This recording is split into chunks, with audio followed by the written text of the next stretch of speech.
Yeah, Base Boxing Basement Triple B. Remember to like, subscribe, and donate. Well, I've come to the end of the marathon prediction previews for the last crescendo. Tiring blood. Tiring. I'll probably end up getting like £2 per video or something in the most. Probably less. That's a little. A brother gets paid. That's why we're a community funded. We're a people funded channel. Shane Bongos especially. Anyway, so Israil Madrimov vs Vergil Ortiz Jr. Now Ortiz, has been very hyped. He's a big puncher. 22 wins, 21 KOs. Yeah, he's got that stare in his eye. Those dark eyes that just stare through you like Geopataya. So he's got a super knockout ratio.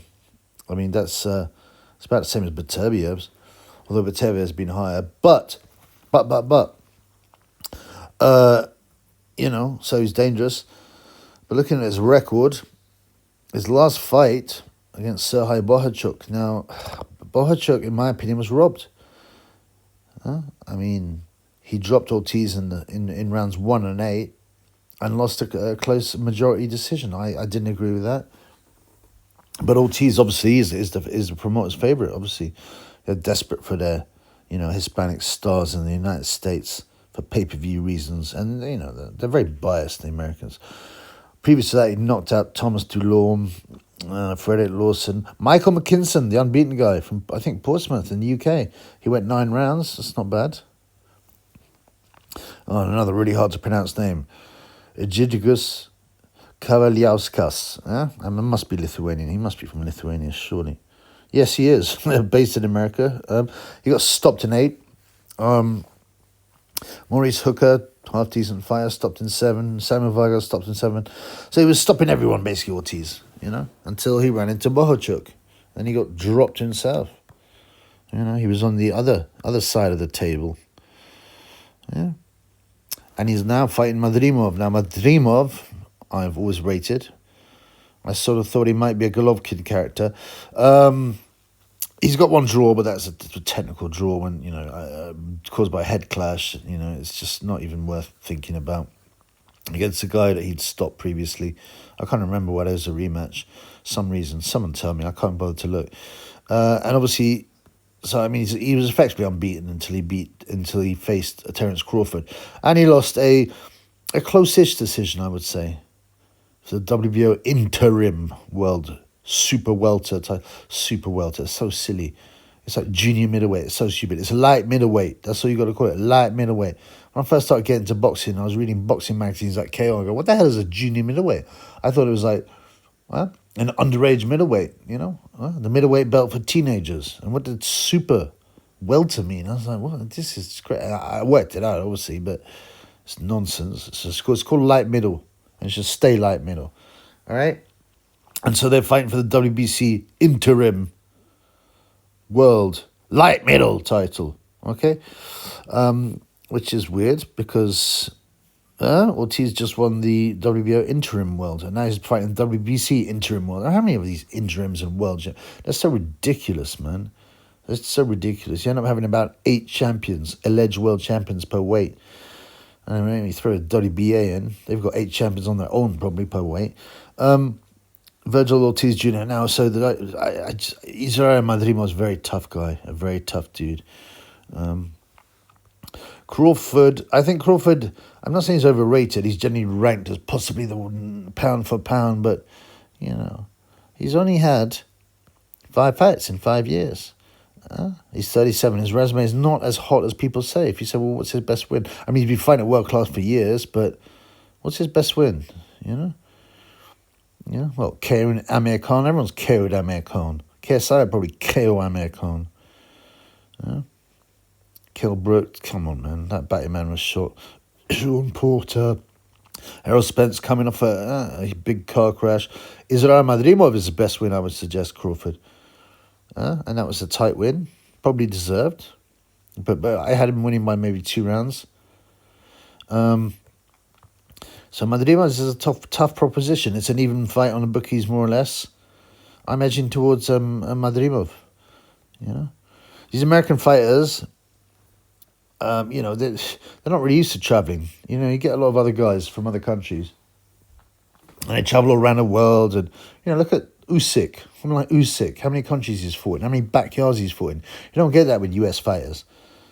Yeah, and they may not be used to the jet lag and stuff like that. Madrimov is a Muslim, I think, from Uzbekistan. So I said you'd think the crowd would be behind him, but Saudi, there's never really much of a crowd or much of an atmosphere anyway. So it's not like a home advantage thing.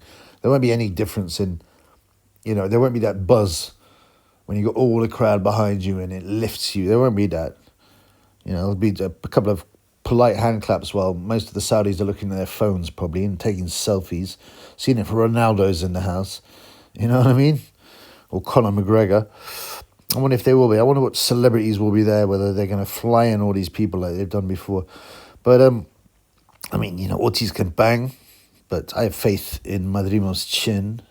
To my understanding, he's not been down. I'm just looking now. I can't see any hint, yeah, of him being dropped, not in the pros anyway. He got stopped once in the amateurs, but he had a long amateur career, you know, at a high level. He's not going to be intimidated by Ortiz at all, you know.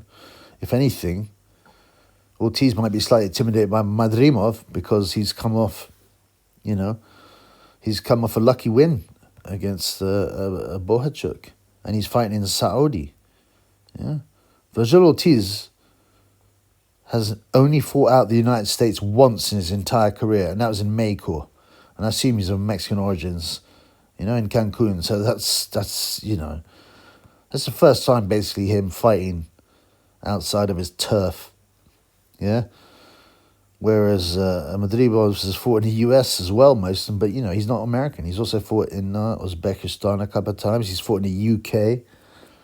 He's fought in Riyadh. So Madrimov is used to traveling. Ortiz is not. Ortiz probably didn't even have a passport. He probably went over illegally to Mexico and boxed and came back.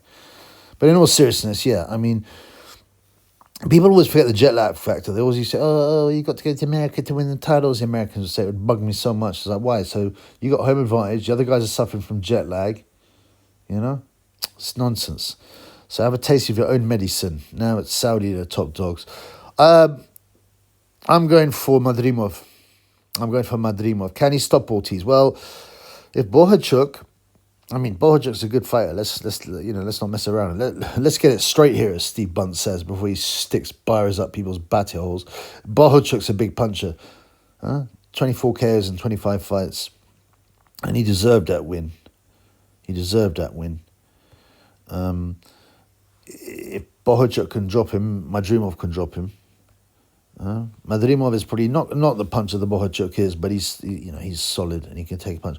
I see Madrimov winning on points. If he asserts himself, if he hurts Ortiz, he may stop him.